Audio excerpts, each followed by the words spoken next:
Hey, what's up, everybody? Thanks again for tuning in to the official YouTube channel for Hate the Hate. I'm Tim number 37. As you've been watching, I've been sitting down with some of the bands and the hosts and DJs that are participating in the second Hate the Hate concert event at Sullivan Hall this Thursday, December 15th. Right now, I am sitting with a lovely one, Miss Zeena Koda. You know her from Sirius Radio. Hello, Zeena. What's going on? How you doing, Tim? I am doing quite well. Thank you so much for joining me, and thank you so much for being a part of Hate the Hate. It's a cause very dear to my heart. What made you decide that you wanted to be a part of this event? I mean, it just seems like a really interesting cause, and I just feel that a lot of people need a support system in their life, and it's always good to actually do something worthwhile. So Always good to get those good karma points I up. got a good heart. We may love the metal, but we got good hearts. God damn it, We're we not do. demons. No, All the time. contrary, that's those country folk out there. I'm just kidding. I'm just kidding. So let me ask you something. You're a Filipino, right? Hell yeah. And you're. Pinay power for sure. That's what I'm talking about. Let me ask you, growing up Filipino and everything like that in school, and you grew up here in America, correct? Jersey, yes, the best place in America. Okay. Arguable. All right. All right. Yeah. We'll just, yeah. Let me, I'm just kidding. I love my Jersey friends, most of you. No, on a serious note, tell me about it, because I know as a minority, which is what we are, I'm Puerto Rican, you're Filipino, just like gays and bisexuals and everyone else that's a minority, people get picked on in school. Was that ever an issue for you in any aspect at all?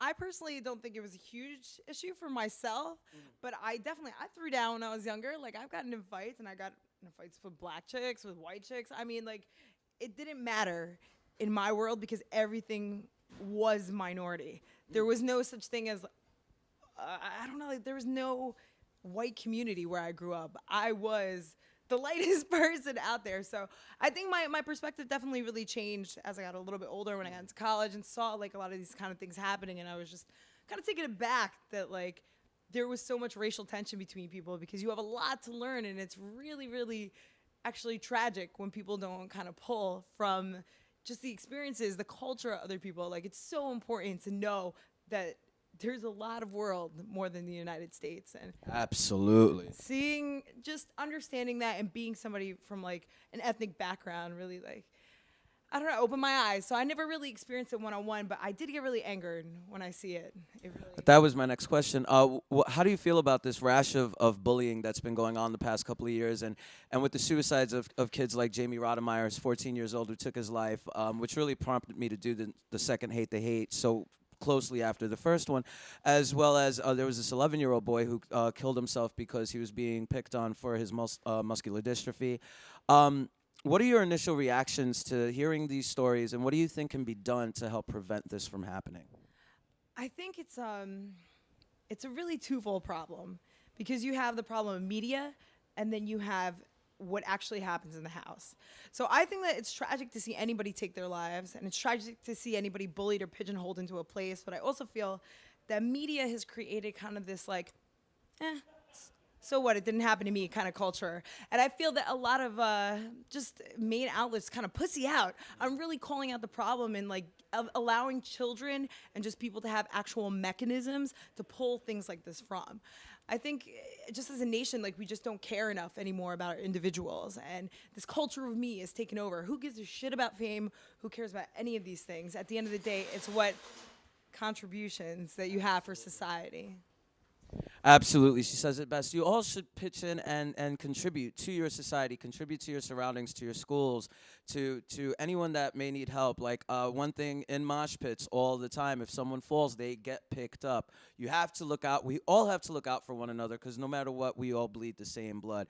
What are you looking forward to with the Hate the Hate event? There's a great lineup of bands, a few celebrity hosts, including yourself. So what are you looking forward to? I'm looking forward to checking out some cool music. And I'm also just looking forward to seeing people come together for a good cause, because at the end of the day, that's what really matters in life. And like, the music brings people together inherently. So it's nice to also see people kind of stand up for something and actually put the legwork in. A lot of people talk the talk, but can't walk the walk. You know what I mean? That's true. It's very, very true. So Zeena, what can people expect to see from you in 2012, since it's right around the corner? This is a serious year coming up for me. ZeenaKoda.com. on the horizon. It's already out. So doing some box talk videos, obviously rocking it on SiriusXM. Maybe some big things later in the year, but we're just gonna have to wait to find out for that. Awesome. Well, honey, thank you so much for being a part of this. It means the world to me. Everybody, Sullivan Hall this Thursday, December 15th, Hate the Hate Part 2. Be there. Be there. Thank you, and peace out. Mwah.